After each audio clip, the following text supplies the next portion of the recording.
Sobat, pengguna kereta api di Indonesia terus meningkat. Salah satu indikator yaitu terlihat dari jumlah pengguna aplikasi KAI Akses.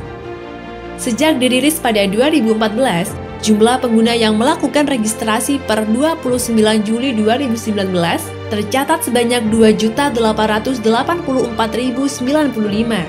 Hingga April 2021, total jumlah pengguna mencapai 5 juta lebih. Peningkatan jumlah pengguna tersebut tak lepas dari berbagai kemudahan yang ditawarkan KAI Akses. Salah satunya fitur terbaru yang hadir di 2021 ini, yaitu layanan pemesanan tes Genos melalui aplikasi ini. Nah, sekarang yuk ketahui apa aja sih kemudahan yang ditawarkan aplikasi KAI Akses.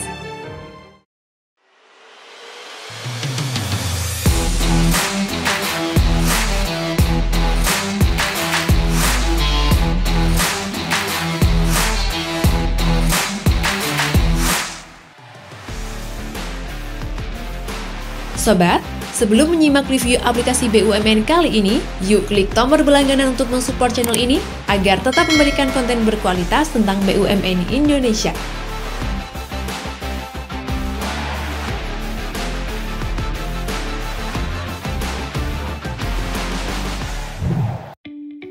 Di zaman yang serba digital, KAI memfasilitasi penggunanya untuk tidak perlu lagi mengantri di loket stasiun. Transaksi pembelian tiket dapat dilakukan secara online melalui aplikasi KAI Akses. Bahkan, pembelian dapat dilakukan 1 jam sebelum keberangkatan selama tiket masih tersedia. Fitur ini disediakan untuk menjawab kebutuhan pengguna yang seringkali harus melakukan perjalanan jauh secara mendadak. Bukan hanya pembelian, pengubahan jadwal hingga pembatalan juga dapat dilakukan secara online. Untuk menggunakan fitur ini, pada tampilan terbaru KAI Akses, di halaman beranda, pengguna langsung dapat menemukan menu pembatalan dan ubah jadwal. Syarat menggunakan fitur pembatalan ataupun ubah jadwal ini dapat dilakukan paling lambat 3 jam sebelum keberangkatan, dan kode booking yang dimiliki berstatus lunas, serta belum dicetak sebagai boarding pass. Akan tetapi, perlu digarisbawahi nih, bahwa ada beberapa kekurangan yang perlu pengguna tahu.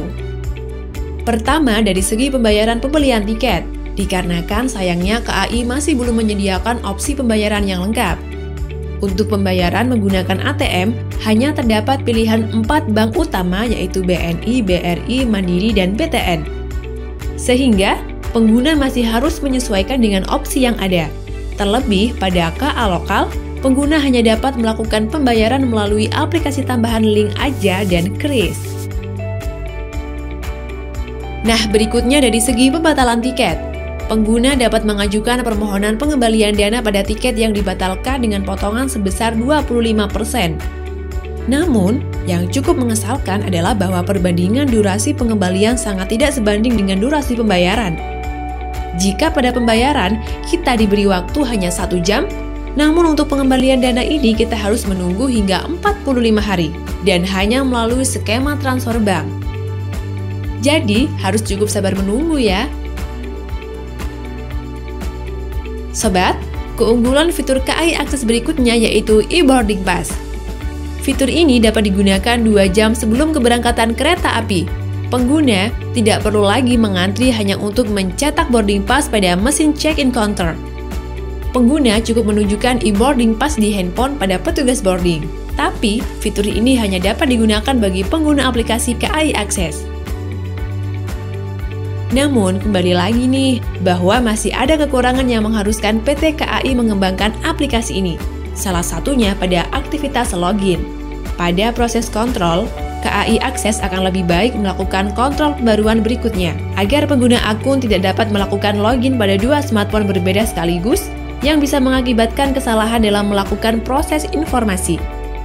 Pengendalian ini dapat mencegah terjadinya kesalahan jika 2 atau lebih pemakai melakukan update secara serentak dan mencegah terjadinya error dalam proses pemesanan tiket. Sobat, kabar bahagia untuk kamu yang sering menggunakan KAI Akses. Pihak PT Kereta Api Indonesia Persero melakukan upaya berkelanjutan untuk memberikan nilai tambah bagi para pelanggannya, yaitu melalui program loyalitas Rail Point. Melalui program ini, pada setiap pembelian tiket senilai minimal 50.000, pengguna akan mendapatkan poin sebesar 10 poin dan berlaku kelipatannya dengan pembulatan ke bawah. Rail point yang sudah dikumpulkan dapat ditukar untuk pembelian tiket kereta api. Nah, tiket kereta api sebenarnya juga dapat dipesan melalui beberapa aplikasi sobat. Namun dari beberapa aplikasi tersebut hanya KAI Akses yang tidak membebankan biaya tambahan. Selain itu, keunggulan KAI Akses 100% sahamnya masih dimiliki pemerintah Republik Indonesia, dalam hal ini Kementerian BUMN.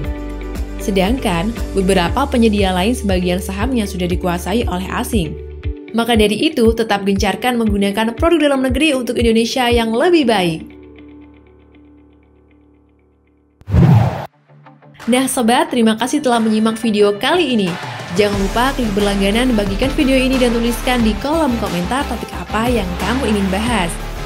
Ikuti terus YouTube BUMN Info agar tidak ketinggalan informasi seputar BUMN selanjutnya.